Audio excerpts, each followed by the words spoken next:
How the hell did she get her hands on the manuscript anyway? I don't know. She's resourceful. I told you were too hard on her. Listen, I found out all sorts of interesting stuff while I was digging around. Yeah. Mr. Wake, it's Sheriff Breaker. We have an FBI agent here, Agent Nightingale. FBI? He's anxious to see you. You'd better come to the station. Okay, I'll be right over, Sheriff. Let's make this quick, huh? Help you folks? Name's Randolph. I'm the manager. We're looking for Rose. Works as a waitress down at the diner. Rose, sure. Nice girl. Who wants to know? I'm Alan Wake. The writer, huh? I heard on the radio you were visiting. Well, I'll show you her trailer. That Rose, she's a nice girl. Always pays her rent on time. As I was saying, Al, I found all sorts of weird stuff from the local newspaper's archives.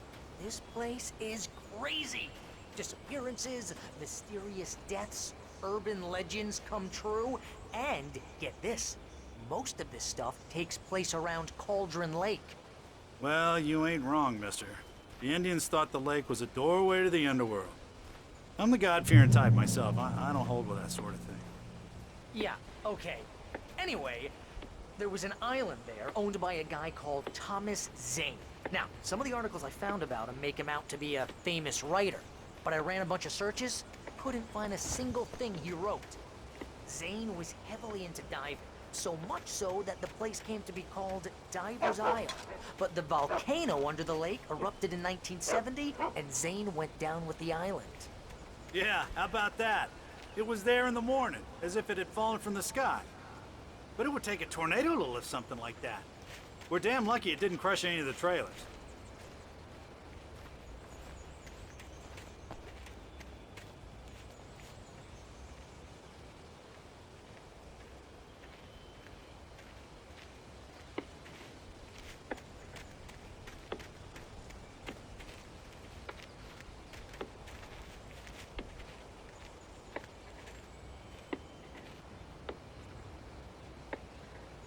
It gets better. A local girl, Barbara Jagger, drowned in Cauldron Lake just a week earlier. They were lovers. Sure, Jagger's a local spook store. The Scratching Hag. Comes for you in the dark. Childish stuff like that. Anyway, Al, I'm just getting to the best part. All of the articles about this stuff were written by Cynthia Weaver. I asked around, and she's that crazy bag lady you met. What, the lamp lady? She can be a little loopy, but she's not homeless or anything. Yeah, anyway, she knew both Jagger and Zane before they both died, and she had some kind of a breakdown.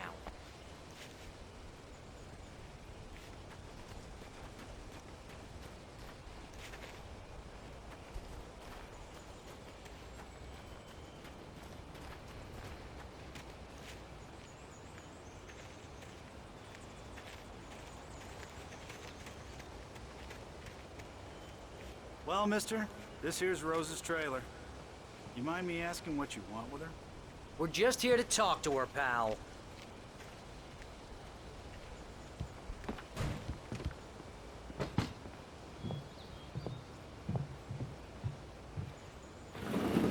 Welcome to... Oh dear, Mr. Wake. I'm so glad you're here. Rose, you have my manuscript? Oh.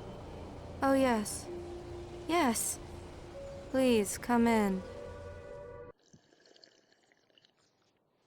Hey, this is really good. Rose, Yes, my manuscript. I really need it. I understand.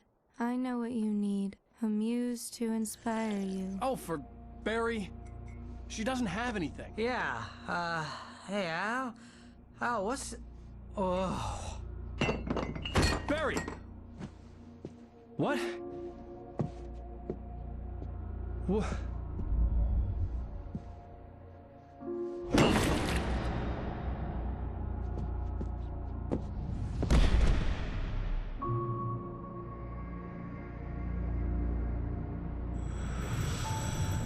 It's coming for you, hiding in my barber's skin. I'm too weak to stop it. You must turn the lights on. I promised I'd come visit you, and your lovely wife. You must finish what you started. I insist. You must turn the lights on. Turn the light on. Back to work, boy.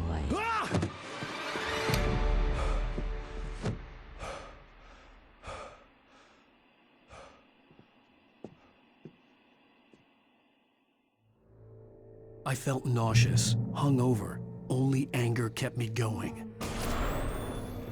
I can't tell reality from dream anymore, but it seems I have an imaginary editor to help me. She's an old woman in a funeral dress. I call her Barbara Jagger. She's very strict. I'm writing faster and faster. My manuscript is being heavily revised. The edits are getting very aggressive, and each day there's less of me and more of her. I hate it, but I know she's right. She promises me I can save Alice this way. She knows more of this than I do. About the complex incantation I'm attempting. About this place. She's worked with another writer under similar circumstances, Thomas Zane. The genre of the story seems to be shifting. It's turning into a horror story. I'm getting close. I can feel it. Rose took a day from me. I had less than 12 hours left to meet the kidnapper. All I could do was get Barry into the car, work something out once I got on the road. Welcome to the Oh Dear Diner. What can I get you today? Coffee? I couldn't work up much hate for Rose. Something had used her to get to me and left its mark. First refill is free. Milk and sugar on the counter there. Would you like to hear today's specials? Thank you. A nice day. Come back soon. Barry was out of it. He was way too heavy to carry. You're right. I deserve more money. I'm so handsome.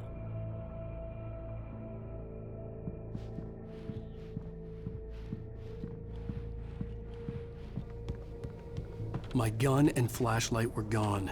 I'd have to find a way to get Barry into the car as quickly as possible. There was no time to waste. Mr. Randolph liked Rose. That little smile she had. How she was still sweet when life had tried so hard to make her bitter. It wasn't any of his business what she did in her trailer.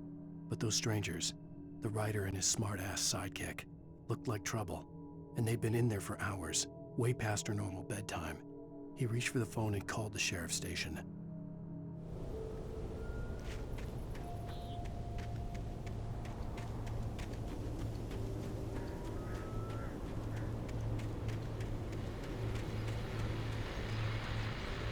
I just stepped outside to catch a breath of fresh air. Let me tell you, the weather's getting heavy.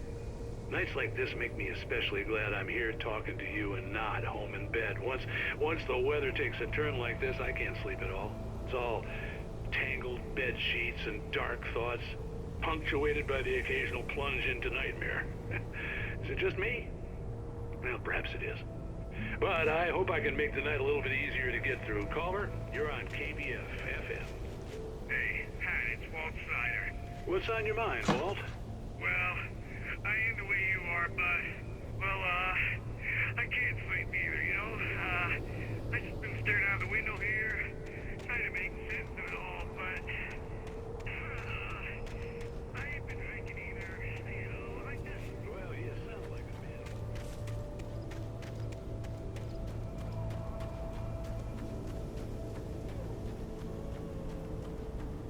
Oh, you're gonna get it now. God knows what you've done to that poor girl. This is Agent Nightingale, FBI! Get him up, Hemingway! You're under arrest! You move a muscle, I'll unload right in your goddamn face! Stay right where you are, Slane!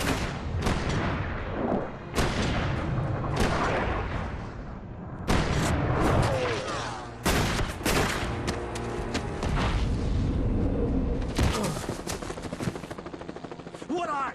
I'm standing right here, you goddamn maniac!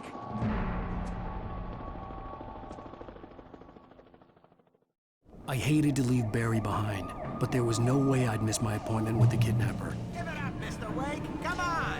Take it easy on him! Get after him! Don't let him get away! Move it!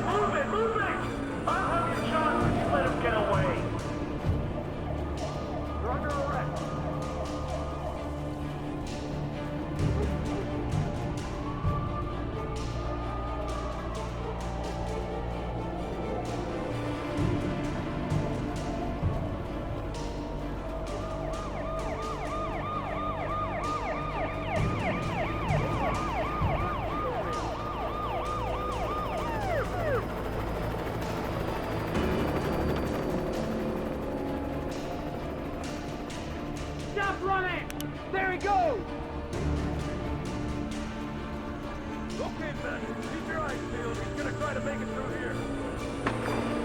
Oh, damn. Fan out! Whoa!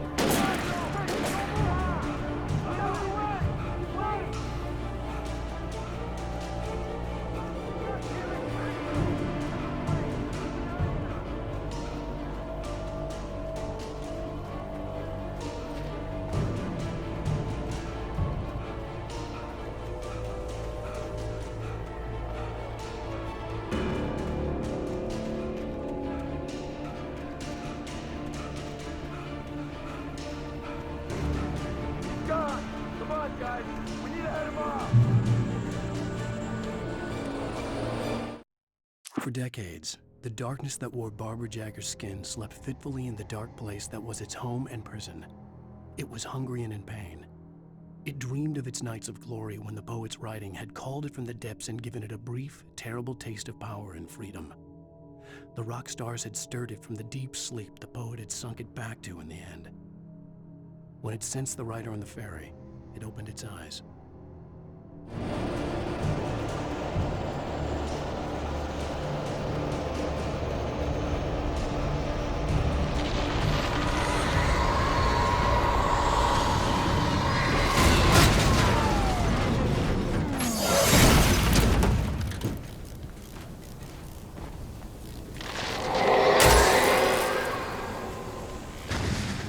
Come in, Agent Nightingale. This is Sheriff Breaker. Over.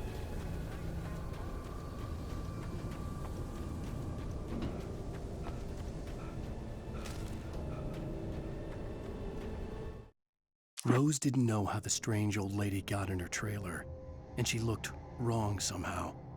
The woman showed her teeth in an approximation of a smile and traced a finger down Rose's cheek. "Pretty girl," she said. Rose felt as if she was falling asleep, but her knees didn't buckle. The crone spoke in a whisper, her words ice cold and dark in Rose's ear.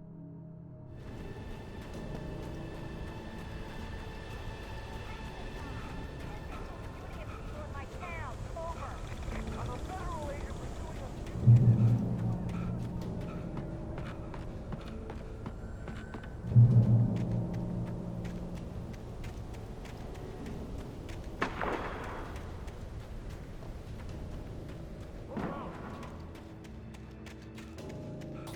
Search the area!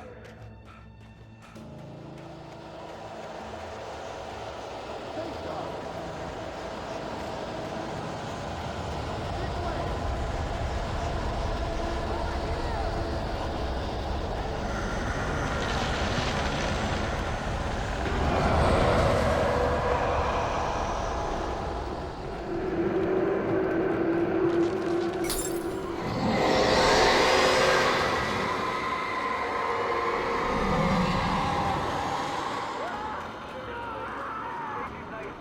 I've lost contact with most of the men you assigned to me.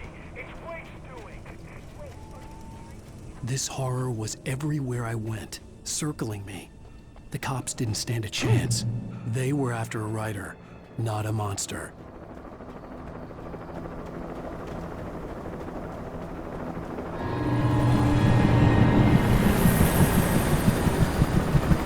You on the ground. Hold it right there. There's nowhere to run. Freeze!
here?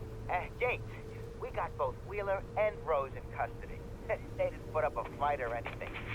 Why, they were... Hey, what are you doing? Come on! Sit down and give me that.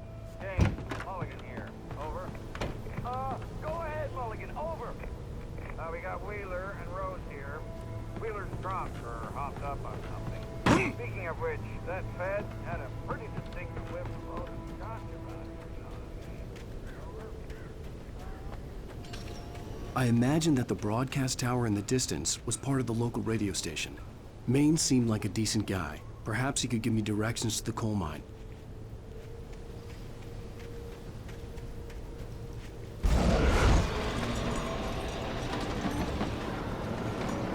Unnatural shadows clung to the gate. The darkness that was after me was trying to stop me. I wouldn't get through without a light.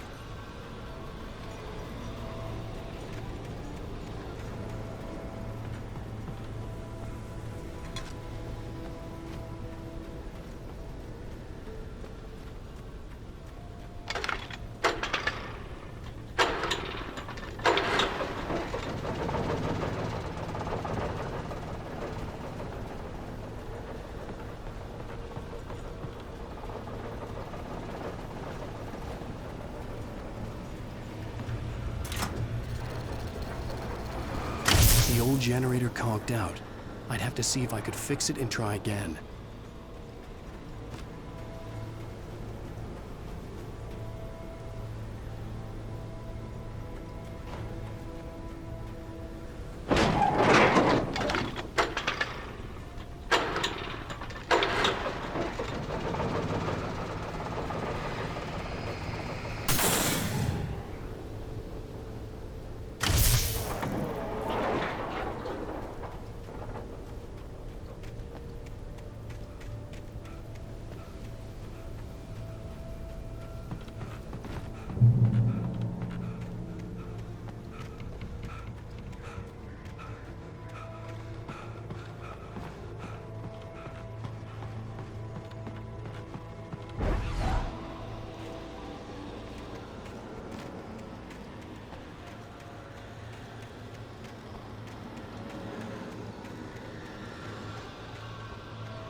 It took me a moment to recognize the flashbang grenades.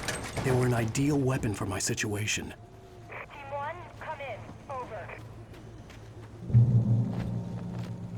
Team 1, this is Sheriff Breaker.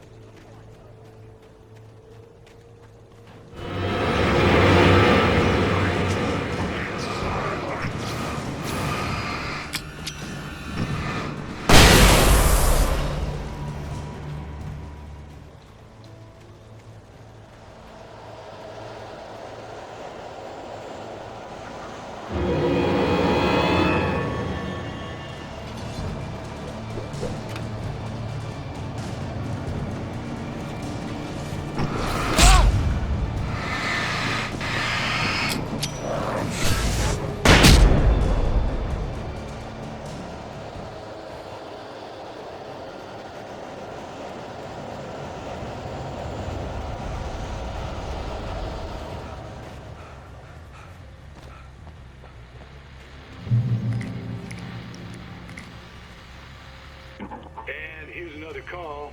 You're on KBF-FM with Pat Maine. It's Milt Peabody, Pat. What's on your mind, Milt? Well, I live near the trailer park. Yeah, right.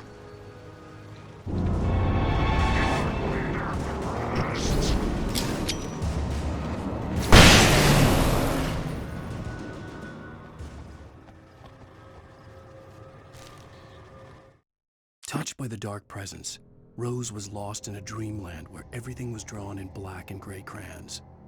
The old lady had promised her that all her wishes would come true. She would be Alan Wake's muse. She was smiling so hard it hurt her face. She crushed a bottle full of sleeping pills into the coffee. Deep down inside, she was screaming in terror.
I hoped Maine could lend me a car to get to the coal mine.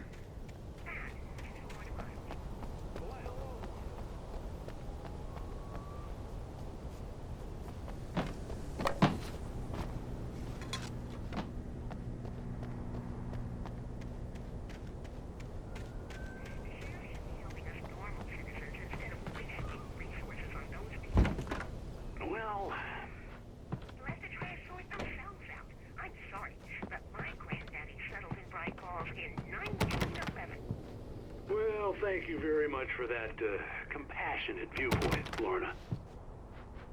Oh, here's a little surprise. The famous writer Alan Wake just walked in. Folks, I'm going to see if I can talk him into an interview. Come on in, Mr. Wake. Oh, I'm so glad you could find the time to do this, Mr. Wake. Nowhere to run now, Dan Brown. You back away from me. Don't hurt it. Whoa. Everyone calm down. Put the gun down. We're all friends here, right? Cool your jets, Nightingale. We got him. Judas Priest! What the hell's the matter with you? There's a civilian in there.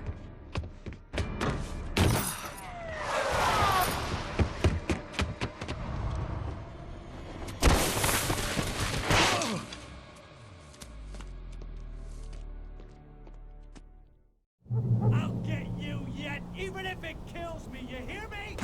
You hear me, H.P. Lovecraft? I had fallen off so many cliffs it was ridiculous. That's what you get for naming a book The Sudden Stop. It was probably good I hadn't had the chance to tell Maine where I was going. I'd have to lose the cops and find my own way to the mine. Nightingale stared through the broken studio window into the dark woods.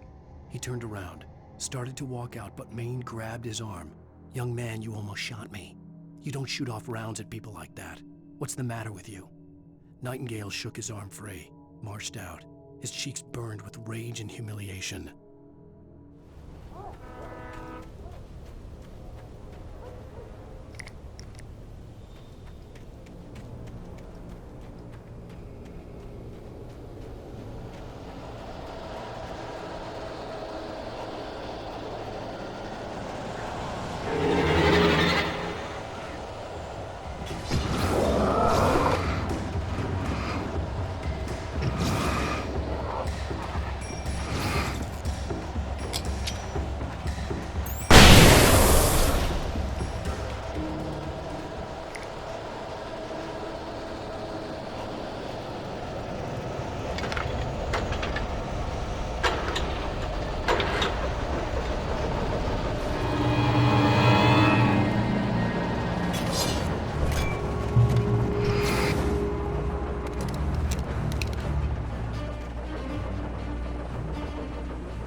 Danny had stepped out, but what stumbled back in was something else. Something alien. A monster. Walter tried to kill it, first with his fists, then a chair.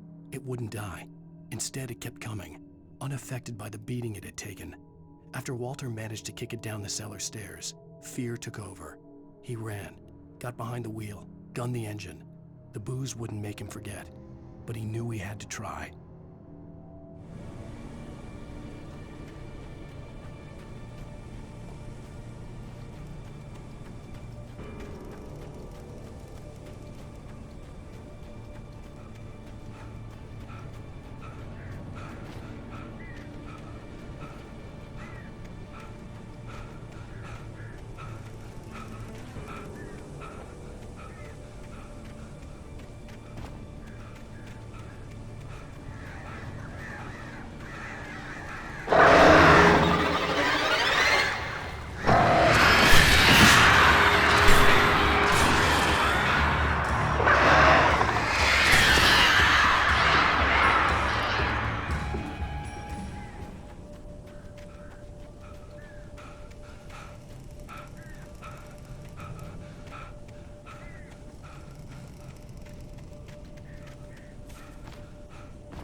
There was no sensible reason for the power company work lights to be here. It was almost as if they'd been left for someone like me to use.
The bulldozer's engine roared to life. Mud and rocks flew as it fought for traction. It crashed through the concrete wall and landed heavily in the yard. If it were an animal, it would have shaken its head after the impact, fixed its eyes on me, and charged. Of course, it had no head, nor eyes. Shadows crawled on its form, twisting it into a monster. Then, it came for me.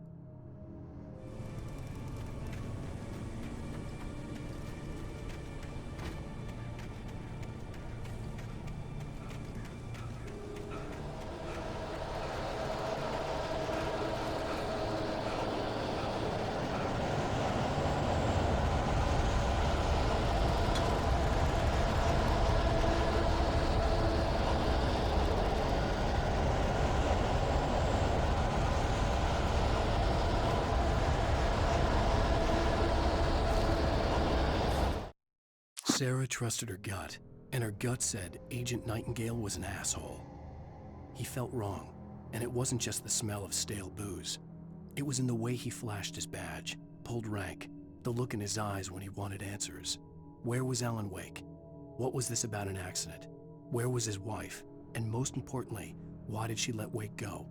He wouldn't answer her questions. Federal business was all he'd say.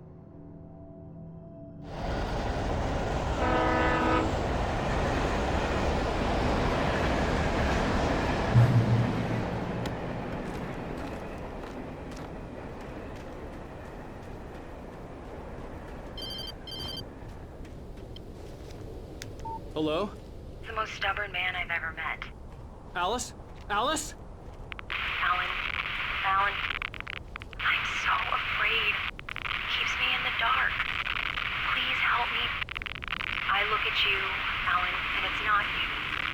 Something else. Looking out from behind your eyes. Alice, I'm here. I'm so alone here. It's all gonna go to hell. You need to be careful. Cooperate. The connection had been terrible, but that wasn't the only thing that hadn't been right with the call.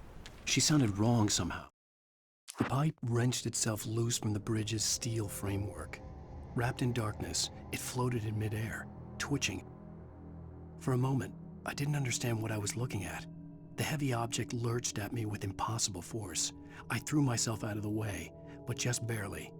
When I turned my flashlight on it, it shook in a dark rage before it flew at me again. But she had called me.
could see a railway bridge up ahead, and a warehouse of some sort on the opposite shore. I hoped I could find a car from there.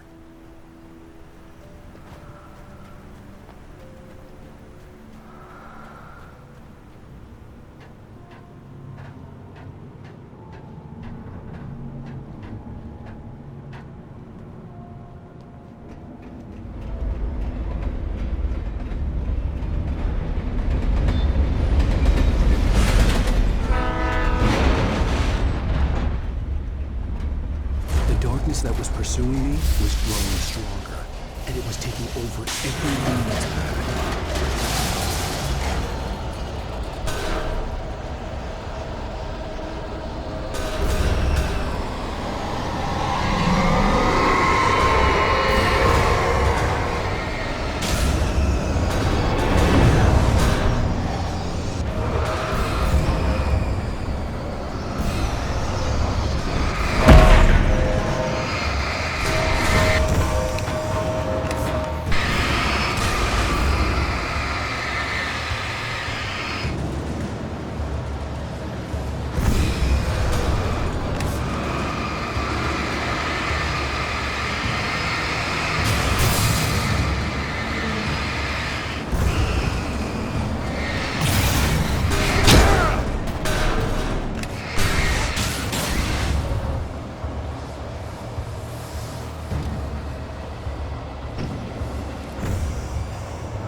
I slammed the door shut right in his smug face. He pleaded for me to open the door. True to form, the asshole actually thought I would obey. I had no sympathy left, no guilt either, not for him. I took a moment to savor the scream. I bet I had a smile on my face. It was all that I had time for. The dark presence was inside the lodge with me.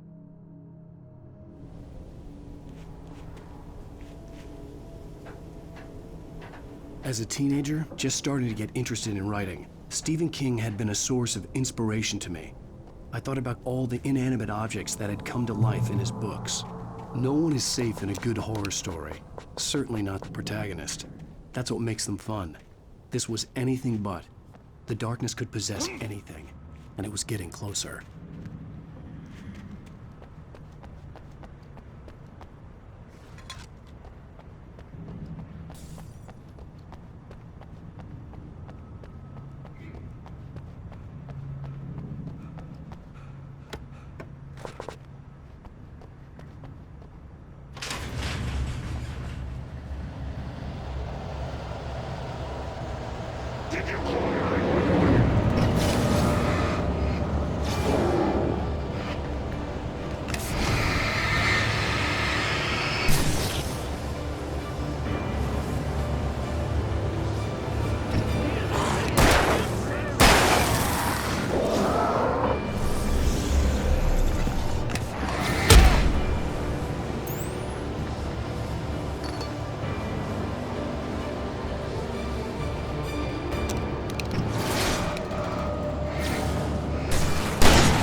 facts of our existence for granted, unaware that they are merely a thin veneer of desperate self-delusion, covering a vast cosmos of madness and horror.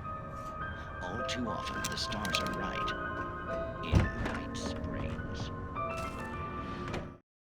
The darkness surged towards me, sucking everything loose from the ground into its depths, tugging at my clothes. I saw the flare the kidnapper had dropped and threw myself towards it just as I felt my feet leave the ground. The darkness embraced me with the force of a tornado. Somehow I managed to light the flare. The darkness roared and cast me away. I fell toward the dark waters of the lake far below. Tonight's episode of Fabrication.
never been this glad to see the sunrise. I had a couple of hours to get to the coal mine.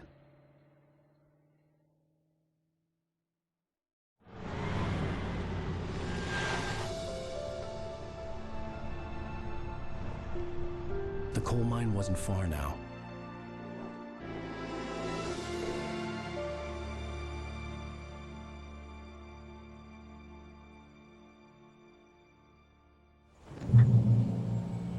Today, I would meet the kidnapper, and he would give me Alice. I wouldn't give him any other choice. A drowning man will clutch at a straw.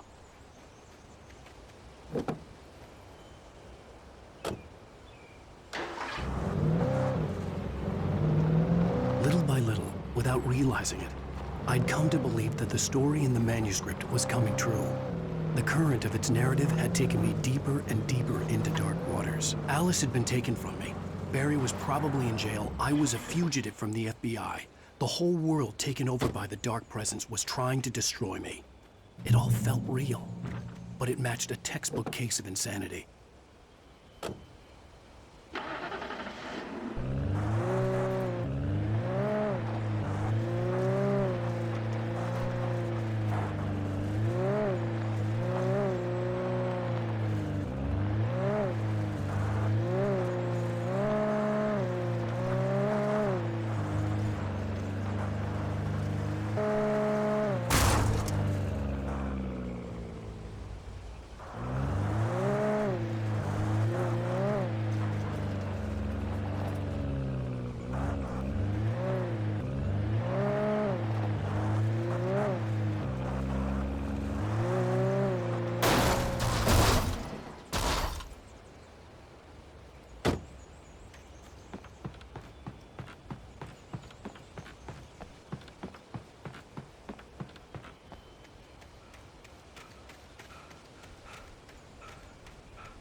This is Pat Main, and you're listening to KBF-FM. Folks, I want to apologize for kind of abandoning you to that looping music track last night, but I was detained.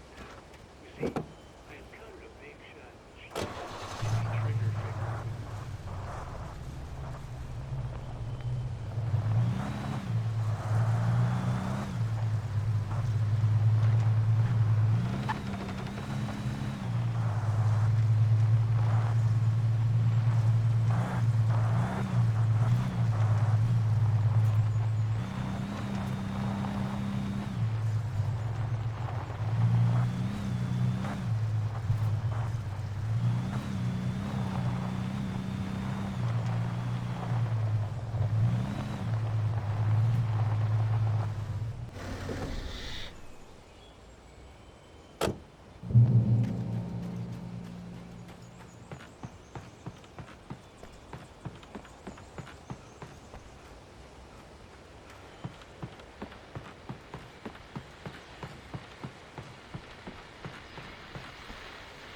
Welcome back to KBF-FM. Hope you enjoyed that tune. Now, Doc, you were talking about life and finding that special someone, that soulmate. Well, you were talking about that.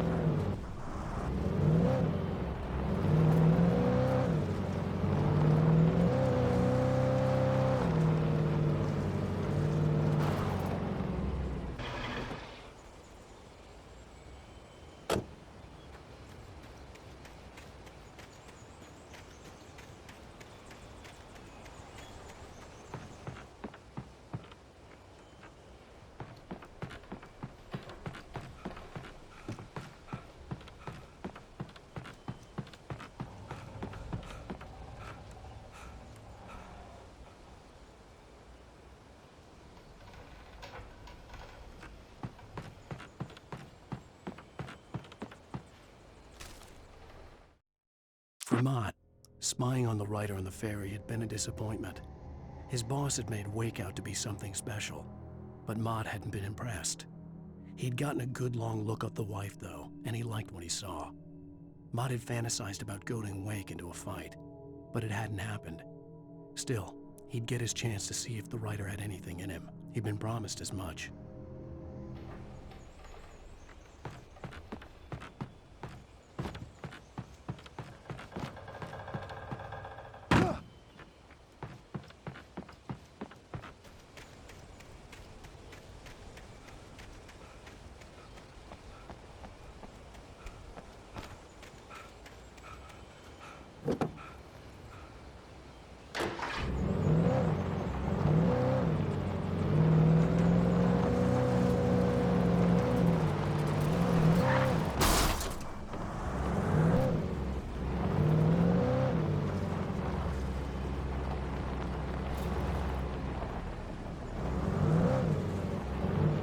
I was early. I was supposed to meet the kidnapper at noon in the main building. The coal mine was quiet. It was a museum now.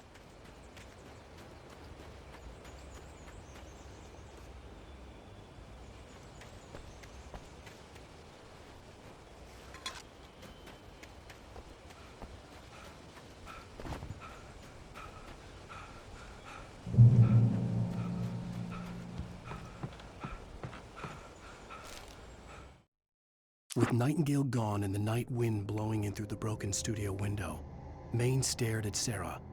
The sheriff looked away. Maine's voice shook with barely controlled anger. That boy's doing more drinking than thinking. I hope you know what you're doing, Sarah. He's got a sickness in his eyes. You take my word for it. He wants Wake for a reason, and it's not for anything good.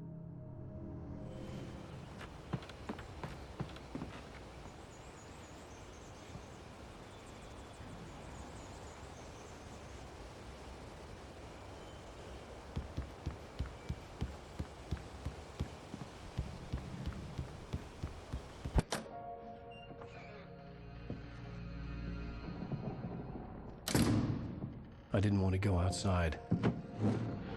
Cops had to be looking for me. The noon sun turned the place into a sauna. The day dragged on. Different scenarios ran through my mind. Ways of how I'd torture the kidnapper to get Alice back. Or the different horrible things he could have done to her. I imagined her dead. I had no way of knowing she was still alive. It was killing me. I was running on blind hope. It was all a waste of time. The bastard never showed up.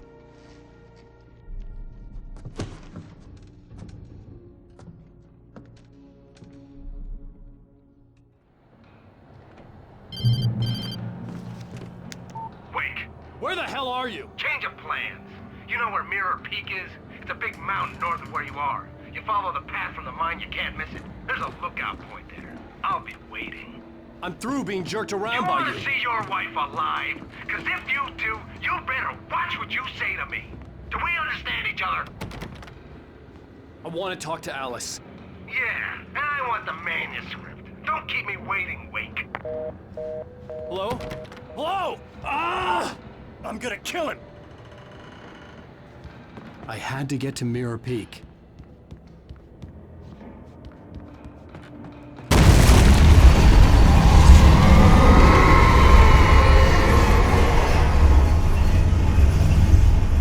It was close.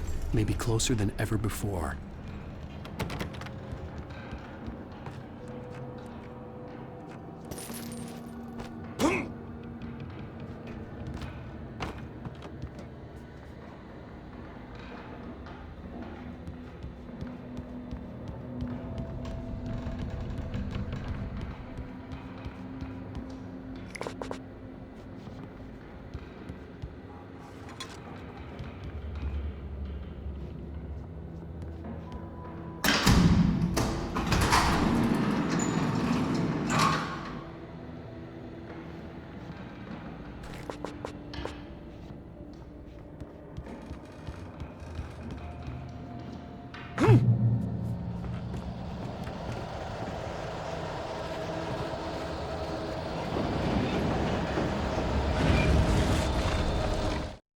When Thomas Zane fell for Barbara Jagger, it happened fast. She was young, vibrant, and beautiful, full of life.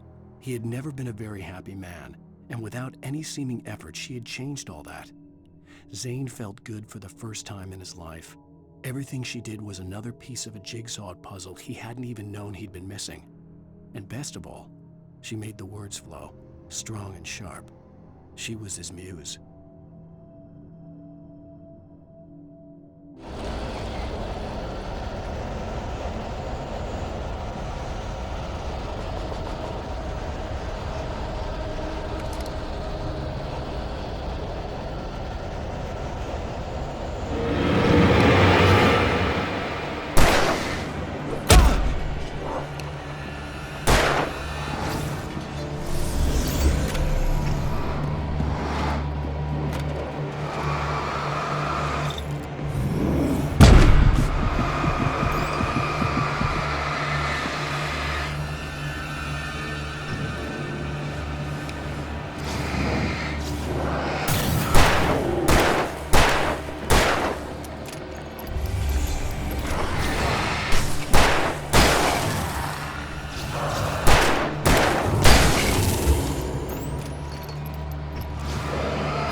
The only way to reach the hillside ahead was to go through the building. I had to find a way to avoid electrocution.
Some of the taken retained echoes of their former selves, but these were just the nerve twitches of a dead thing. Nothing remained but a shell covered and filled with darkness. In most cases, these puppets were enough for the purposes of the dark presence. But for anything more elaborate, as with the writer, it was different. It needed his mind. And so rather than taking him over completely, it merely touched him.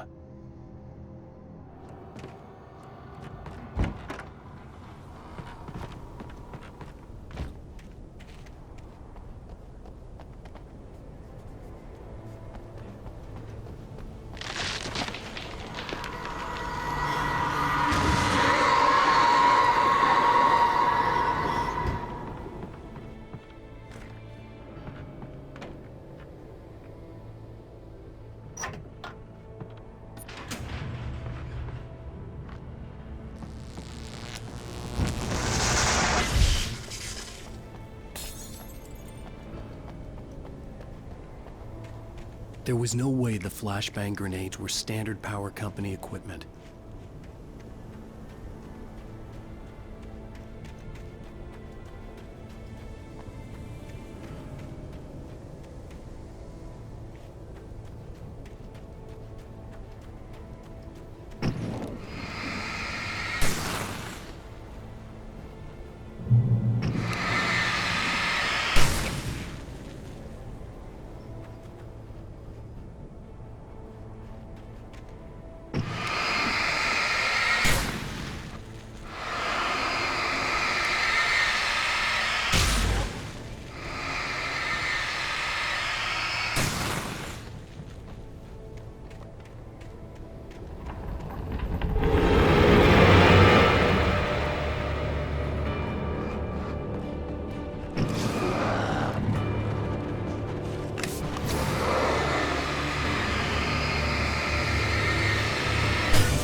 I stared through the bars of the jail cell.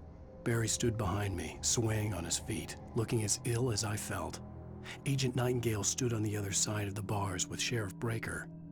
Nightingale had a stack of manuscript pages in his hand. He seemed unhinged as he gloated. "Well, I've got you now, Raymond Chandler. It's all here. All the evidence, including conspiracy to murder a federal agent."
I had no real plan. I was going to give the kidnapper all the manuscript pages I had for Alice. If that wasn't enough, I'd hold him at gunpoint and make him talk.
The dark presence was moving ahead of me in the same direction I was going. A cold feeling settled itself in the pit of my stomach. Was it going for Alice?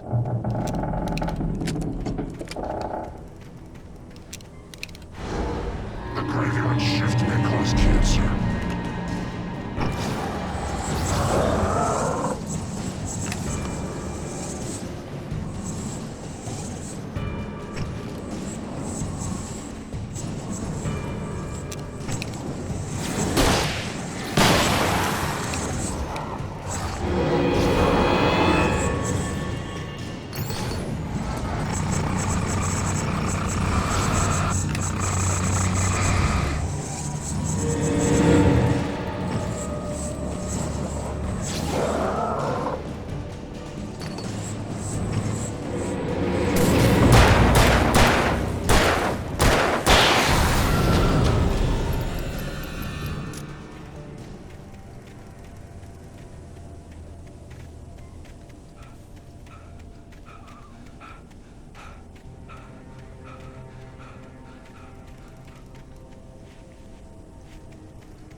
The place was dead, a ghost town.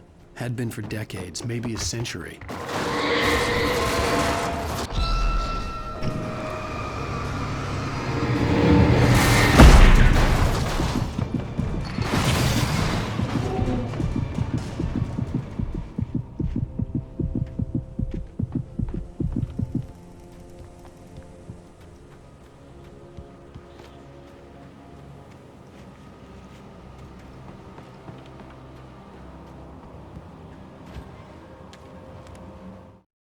Things were never as simple in real life as in fiction. I had lost count of the times I had wished there'd be a clear reason for my writer's block. Something to fight, something to lash out on. There wasn't. I was filled with doubt. I was nothing like the hero in my books. Alex Casey had gone through his life with single-minded determination, never wavering from his goal. Even now, I was angry at myself, angry at Alice, angry at Barry. I was fumbling and I had no plan.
Anything outside of writing is a struggle. I feel ill. I managed to make my way downstairs. There's a shoebox filled with books and papers by Thomas Zane. It's very hard to focus, but I managed to read some of it. He's a poet, and a good one. He writes of muses and creators summoning fabulous things from a magic lake, using his powers to shape the world of a realm of gods and dreams and demons, dark things that wait for a chance to slip through, wearing the flesh of men as disguise. Zane writes about himself, his girlfriend being taken over by a dark presence, about growing scared of the lake. Zane believes it's a mirror to the gaping void of darkness above, where some Lovecraftian presence lurks. I crawl back upstairs. I'll borrow these things for my story. They ring true. They fit.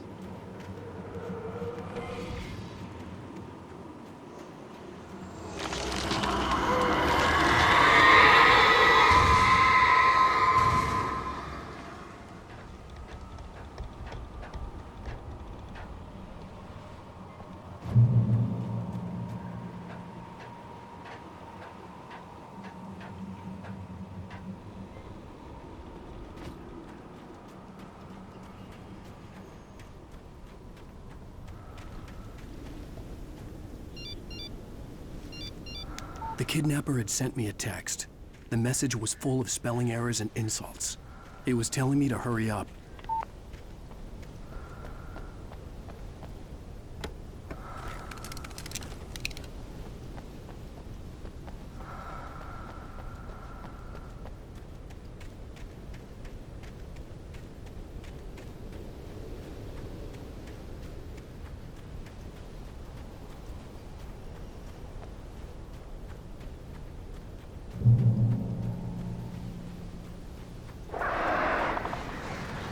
Birds.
Without warning, the headache stabbed at my brain.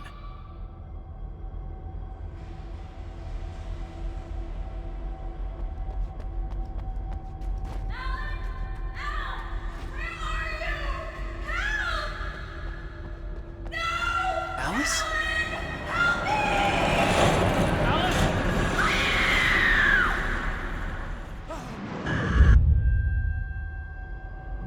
I'm losing it. I gotta get out of here.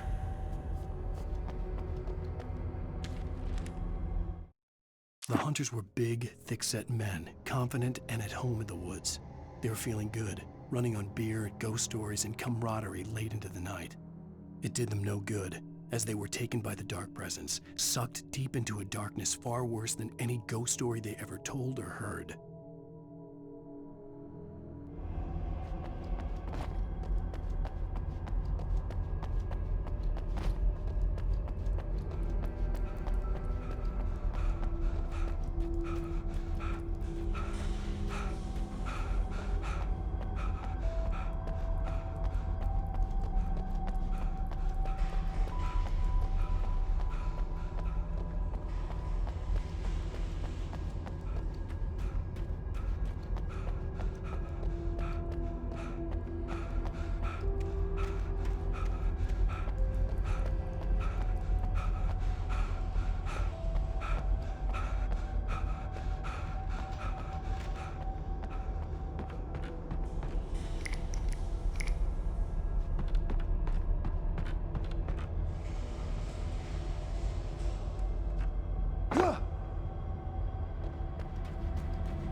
Even behind the closed doors and curtains of his grimy room at the Majestic, the local motel, Nightingale could feel the locals' eyes on him, the unrelenting pressure of their judgment.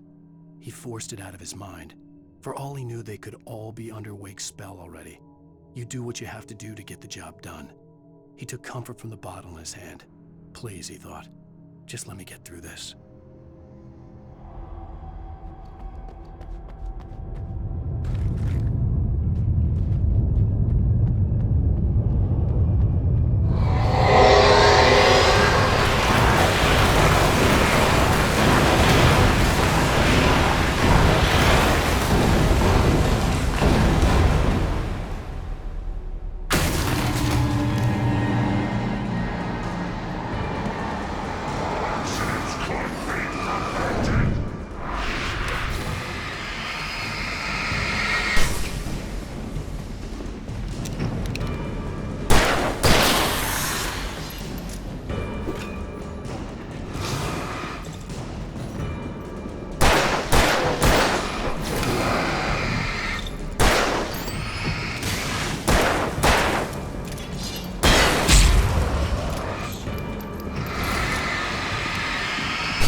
I'd have to make my way up this mine shaft in order to go on.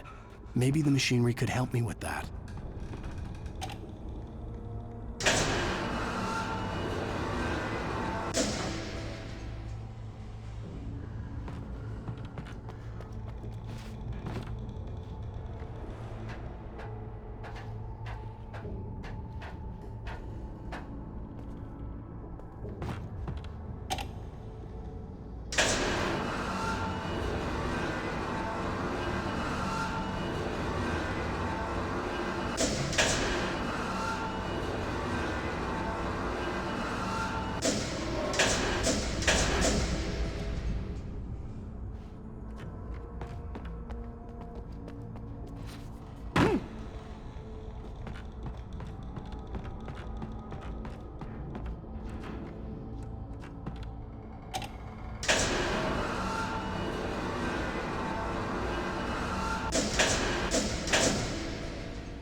Lightning flashed behind the windows of Cauldron Lake Lodge. Tor Anderson laughed and held the steel hammer above his head. Nurse Sinclair was trying to calm him down without success. Tor grinned madly and shouted, "My hammer's up. Here's a friendly poke from Molnir, wench." He brought the hammer down with all his might on Sinclair's head. "We're on a comeback tour, baby."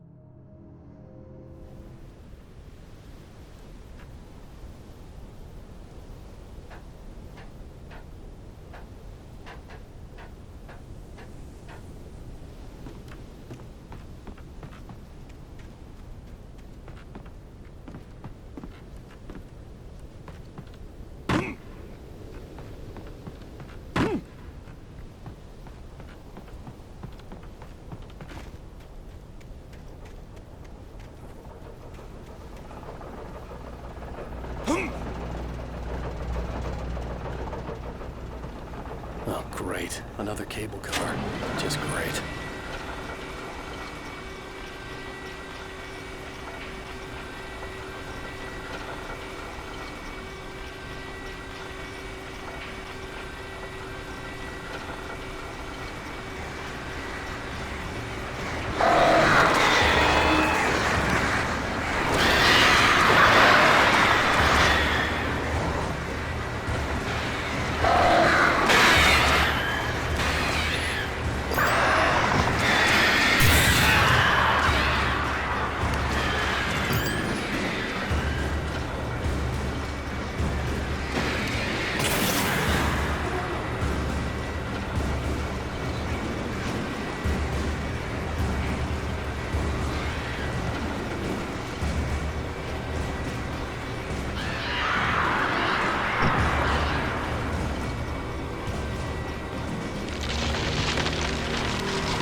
Mott had checked all of Stucky's rental cabins.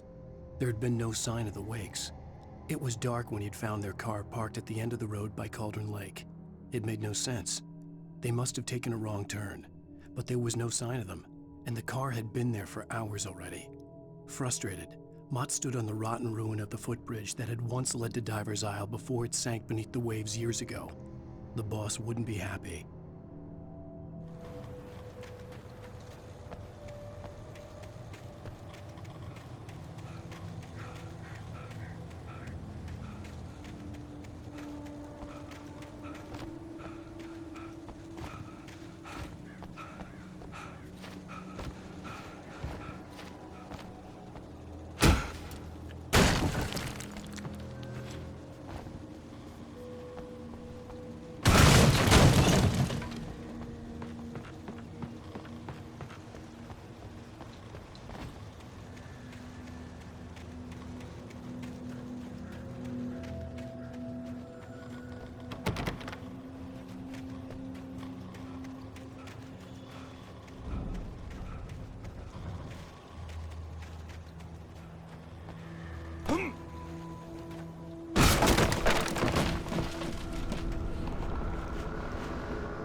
See Cauldron Lake. I thought I could make out the spot where the island and the cabin had been.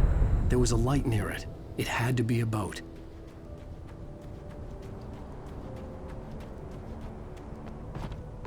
I was close now. I had to get there fast. I dreaded what I would find. I tried to hold on to Alice, but her form melted away. I was losing control. Dr. Hartman stood in her place. I wanted to hit him, but my arms were jelly. He smiled. It was a reassuring smile, and I hated him for it. I had to give you a sedative. Don't fight it. You went through another rough period. Right now, it's very important that you stay calm. We don't want you to have another episode. You're a patient at my clinic. Have been for a while now.